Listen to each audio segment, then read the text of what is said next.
Promotional consideration paid for by the following. Hello and welcome.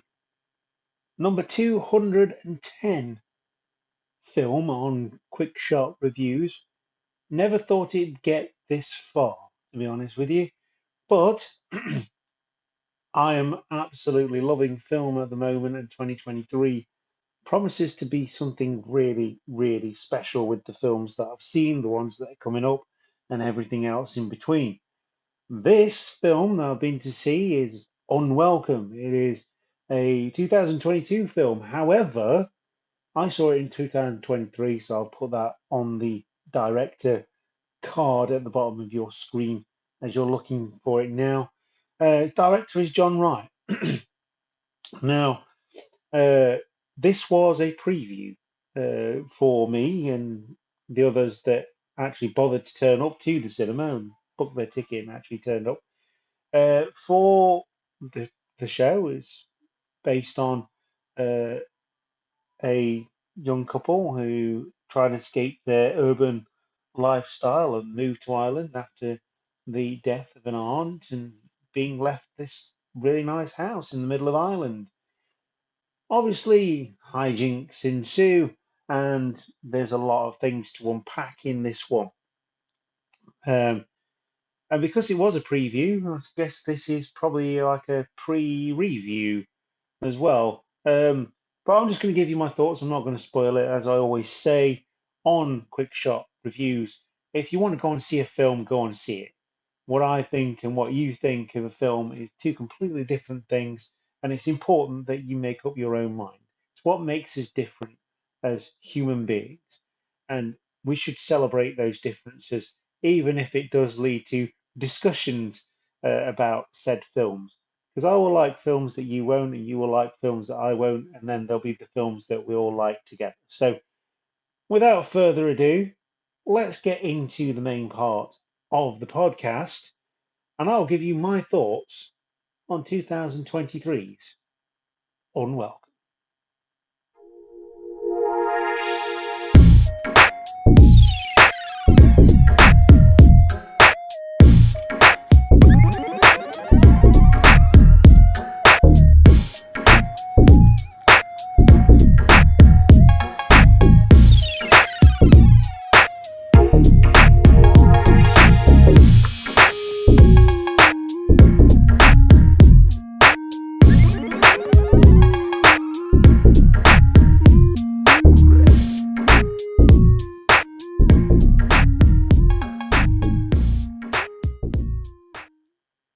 As I mentioned in the preview for this video, this is movie number 210 for Quick Shot Reviews, and it is the movie Unwelcome, starring Hannah John Kamen, Douglas Booth, and Colm Meaney.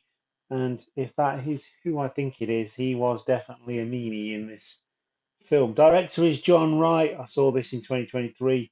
He as a preview, even though it's billed as a 2022 film.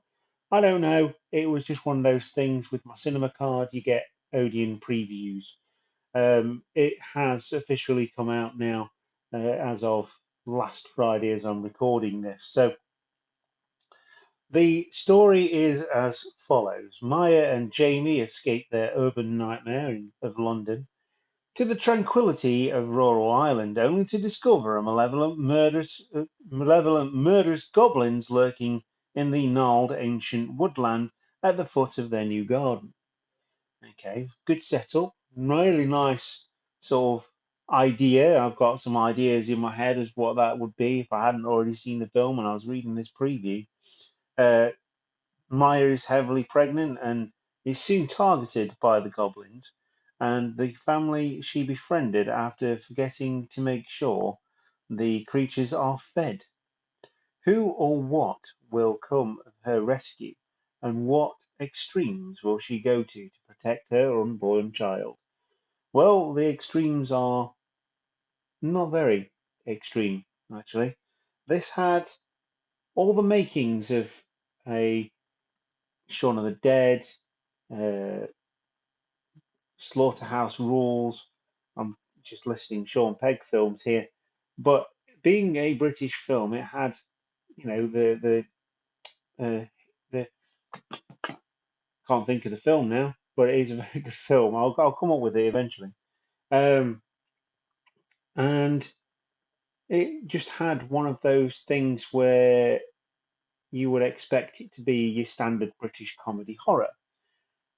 It wasn't. It had all the hallmarks of being something like that, and perhaps that skewed my view a little bit, having watched the trailer and thought, yeah, actually that might be quite funny in a scary sort of way, being that there's goblins and things like that. But my thoughts are that there wasn't enough of the creature that they tout so much. It was a lot of family drama. There was um, a family, a sort of traveller sort of type family who did all sorts of types of building work, and they're enlisted to do some work on the new house that Maya and Jamie have moved into. There's a lot of exploration of other issues as well, mental health issues, things like that. And as much as that is something at the forefront of 2020, 2023, I don't necessarily want it in my horror movies unless it's going to be the prevalent thing within that universe. And I mean, you could argue that maybe the goblins are made up with the how the film pans out. However, the way the goblins done it's all practical effects. There's very little CGI, uh, and you can tell by the way they walk that they're played by actual people. Maybe they shrunk down post production and all that kind of stuff. But like I say, for me, there wasn't enough goblin. I mean, you may see this and think, actually, that is really good. I've heard a lot of people say that Megan, Smile, films that I didn't particularly like, have been really good. And somewhere down the line, when they're on streaming services, much like I did with Candyman, I will watch them again and see if my thoughts have changed. And with the thoughts on Candyman, it did change. I watched it again. It's actually a very good continuation of that story. Unwelcome, I feel missed a target audience. And that target audience was horror fans who like a bit of a giggle. And there was some murmurings of that throughout the film, but they just never they weren't at the forefront. There was little things that the goblins said to people that did make me titter and it did make me laugh, but there needed to be more of that throughout the film. There just wasn't enough. Um, there wasn't enough sort of peril. I think that's what they call it in film. There wasn't enough peril from the actual monsters in the film. It's the standard story. Are they really monsters, or are humans really the monsters? That was my take on it. And in both senses, it is absolutely spot on. But it's just not something that I would rush to go back to in those terms. And I can't sort of say it any better than that, really, because it's just I wanted it to be better. Um, with that, though, I would say again, I will reiterate this: if you want to go and see the film, do go and see the film because it is exactly what makes us different.